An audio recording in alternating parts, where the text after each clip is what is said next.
साथियों नमस्कार। किससे भारत की आज़ादी की सीरीज में आपका बहुत बहुत स्वागत है।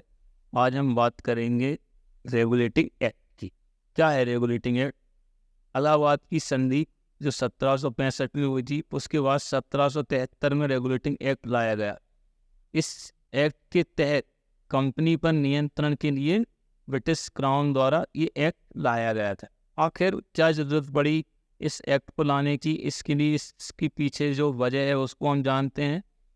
1769 आते आते कंपनी की माली हालत बहुत खस्ता हो चुकी थी और कंपनी के पास व्यापार करने के लिए धन की कमी आ गई थी। जो कंपनी अभी तक महारानी ब्रिटेन को या यूके ब्रिटिश सरकार को पैसा भेज रही थी, उसने उल्टा ब्रिटिश क्राउन से 1 लाख रुपए ऋण की मांग कर ली थी। इसलिए इस एक्ट को लाया गया।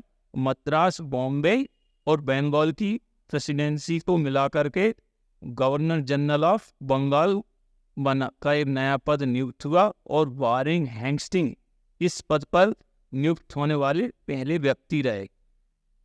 अब दोनों जगह के गवर्नर, मद्रास और बॉम्बे के, रिपोर्ट करेंगे गवर्नर जनरल ऑफ बंगाल को। गवर्नर जनरल ऑफ बंगाल महारानी ब्रिटेन को अपनी वार्षिक रिपोर्ट भेजेंगे। और इसी बीच मराठा साम्राज्य में भी उथल पुथल चलती रही। इसको भी हम जानेंगे, क्योंकि अब जो होगा सीधा मराठाओं के साथ अंग्रेजों का युद्ध होगा। तो माधवराव की मौत के बाद उनके छोटे भाई नारायण राव को नया पेशवा नियुक्त किया गया, जो कि नारायण राव के चाचा रघुनाथ राव को पसंद नहीं आया और रघुनाथ राव ने 1773 में नारायण राव की हत्या करवा दी और खुद गद्दी पर बैठ गया। लेकिन उसकी ये खुशी ज़्यादा दिन नहीं चली। जब नारायण राव की मृत्यु हुई तब उनकी पत्नी गर्भवती थी और 1774 में जन्म होता है माधवराव द्वितीय का, जिसको जन्म होते से ही मराठा साम्राज्य का पेशवा मान लिया जाता है और रघुनाथ राव को गद्दी से हटा दिया जाता है। ये सब कौन निश्चित करता है, कौन करता था उस समय?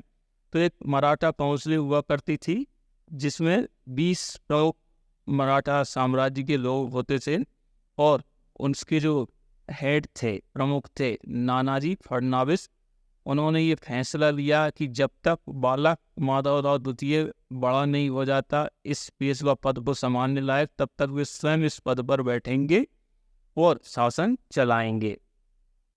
पर माधवराव को ये क्षमा चाहेंगे, रघुनाथ को ये सब रास नहीं आया और रघुनाथ ऐसा कर गुजरे जिसकी किसी ने कल्पना भी नहीं की थी। रघुनाथ ने अंग्रेजों से हाथ मिला लिया जा करके और युद्ध करने की ठान ली। इसी पारिवारिक द्वेष का परिणाम है प्रथम आंग्ल मराठा युद्ध। 1776 में पुरंदर की संधि हुई। क्या हुआ प्रथम आंग्ल मराठा युद्ध में, क्या हुआ पुरंदर की संधि में, ये सब जानेंगे हम अगली वीडियो में। तब तक के लिए बहुत बहुत धन्यवाद।